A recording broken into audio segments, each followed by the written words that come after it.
In 1972, humans walked on the moon for the last time. And since then, not a single person has gone back. Not in the 80s, not in the 90s, not in the 2000s. But now, that's all about to change. That's one small step for man, one giant leap for mankind. For over 50 years, the moon has remained untouched by human footsteps. And for a lot of people, that doesn't make sense.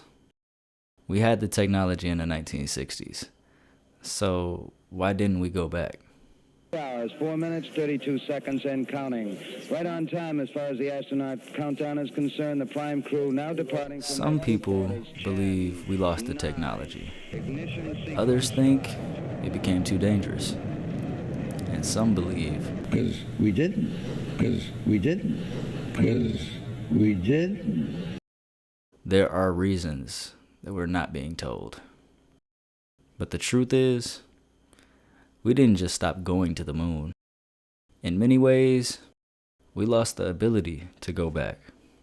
When asked why don't we go back, NASA said, well, we can't replicate that technology. It's too difficult. Yeah, isn't there like some I don't know what you call it. We can't get past a certain point, supposedly. And they said I think it was your episode. They're like, we lost the technology. It's like you lost the technology to get us to the moon. You just happened to lose it? Nobody wrote. Where did it go? They just lost it.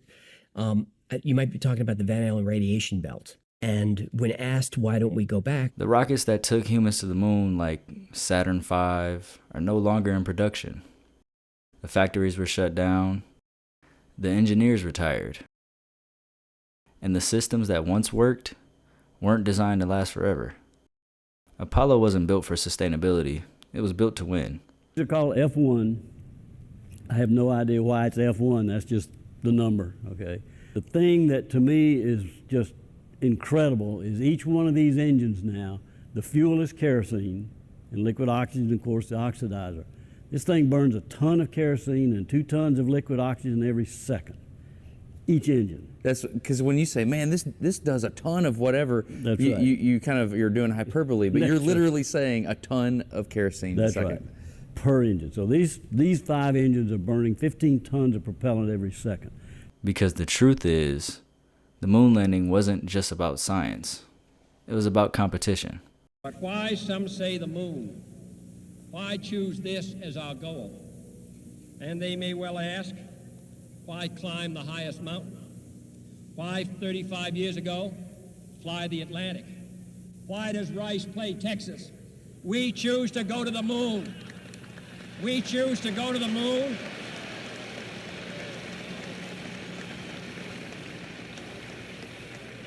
We choose to go to the moon in this decade and do the other things, not because they are easy, but because they are hard.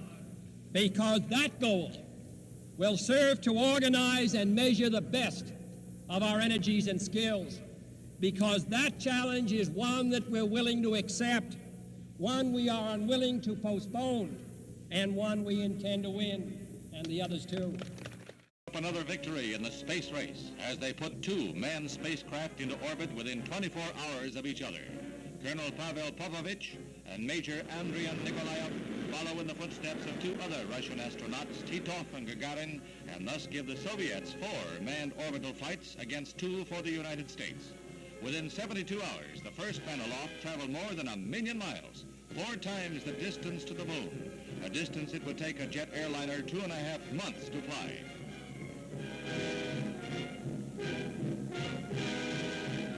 As Vostok 3rd orbited, Vostok 4 followed on its heels, at one time within 75 miles, proving that a contact in outer space was possible. Tracking stations indicate that there is little doubt of the success of the Russian feat, that is seen as 2 years ahead of the U.S. effort.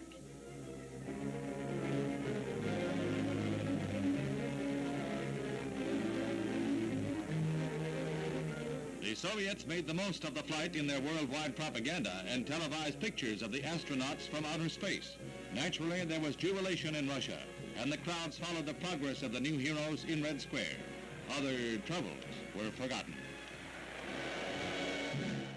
During the Cold War, the United States and the Soviet Union were racing to prove technological dominance. And once that race was won, the urgency disappeared. But there was another problem: the moon.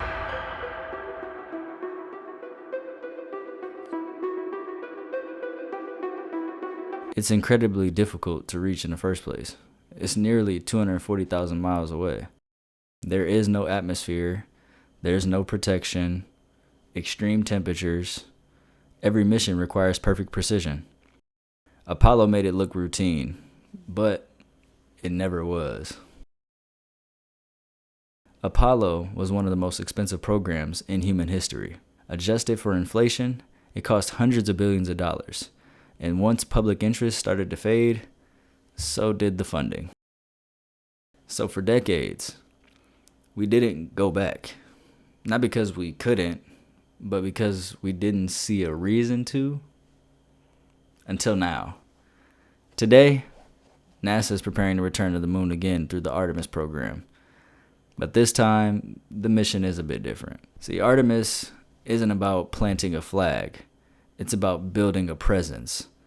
Future missions aim to establish long-term systems, orbiting stations, sustainable landings, and eventually a base on the moon. The goal is no longer to visit, it's to stay. And there's another reason this is happening now. Space is becoming competitive again. The return capsule touched down in the Gobi Desert. After returning home aboard the Shenzhou 21 spacecraft, I feel truly at ease. The path of human space exploration is not smooth. It's filled with difficulties and challenges.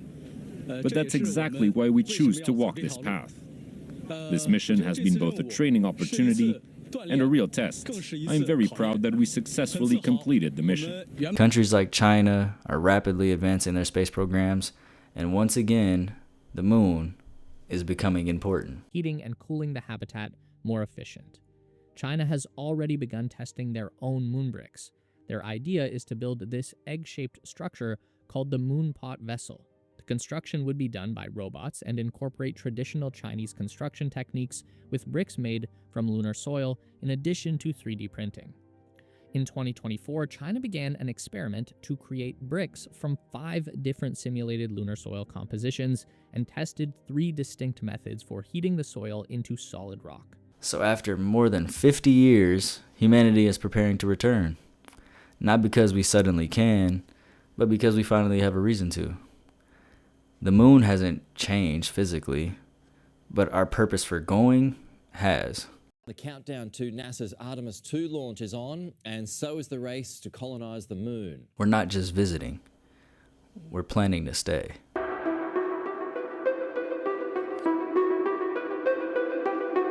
Why has nobody been to the moon in such a long time?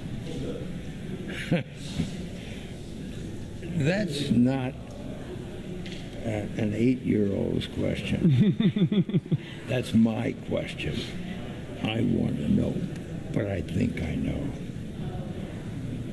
Because we didn't go there, and that's the way it happened. And if it didn't happen, it's nice to know why it didn't happen. So in the future, if we want to keep doing something, we need to know why something stopped in the past that we wanted to keep it going. But I think I know.